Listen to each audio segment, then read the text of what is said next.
Hi, my name is Chris Fries. I am a voice actor, been in the business now about 15 years or so.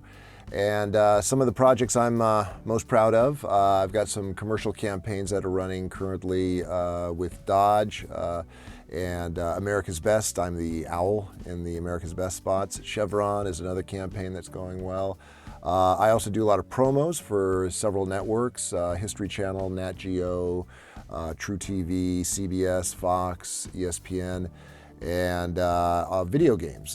Been in a couple of the Call of Duties, Batman, Skylanders, Halo. So it's great to do a little bit of everything, and very diverse, keeps me interested, and it's been a good run.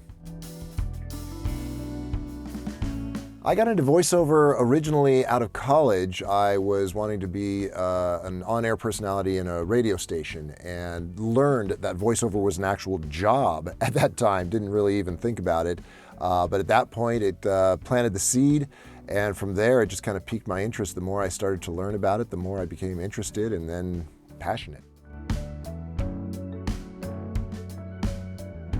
I found out about the Vanguard through a friend of mine who referred this mic to me, and I love the Vanguard because of the versatility that it provides. You can go from things where I'm doing high energy type reads or where I'm using maybe the higher register in my voice to things where I'm doing like real low register and kind of ominous sounding things like the Dodge campaign that I'm doing. To be able to have that kind of versatility and flexibility with a mic is really something I haven't experienced with any mic before, so love the versatility. The hardest job I've ever had would by far be some of the video games that I've done. Call of Duty, Medal of Honor, Batman. I play, a lot of the characters I play would be like villains or soldiers or things like that, and there's a lot of screaming involved and yelling and that, and it's tough. I guess the very first video game job I did was Resistance 2. I was like soldier number 4 or something like that, and they wanted me to scream out these battle cries, and I did, and boy, they were loving it so much, and it got me kind of amped up, and so I just kept yelling louder and louder, and then all of a sudden, the voice went, and I was mortified. It was very embarrassing, but I learned to utilize my voice properly even when yelling. But yeah, the rigors of voice or of video games is very tough. My favorite would probably also be the video games. Isn't it funny how the hardest jobs are also the most rewarding? I have a 9-year-old son now, so he loves a few video games and stuff. So I think with things like that, you know, my son's like, wow, that's impressive. Commercials, promos, they couldn't care less. But a video game that they like, that's probably pretty cool. So it's a lot of fun to do those.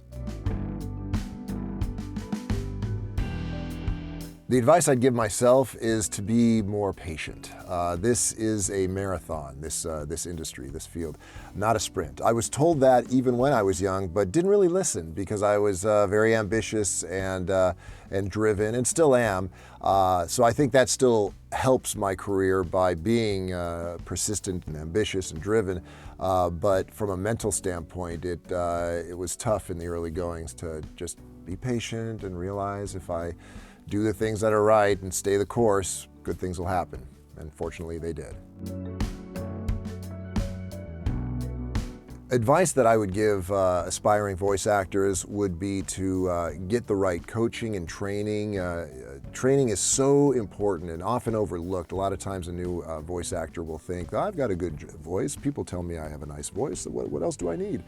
Well, you need to be able to act and interpret a piece of copy. So as simple as it sounds, just having that kind of training and repetition is so important. And it can take months to years, depending on the person, to have the patience to get the proper training to be able to put your best foot forward. Because if you don't have the competitive chops, then you're just going to be spinning your wheels.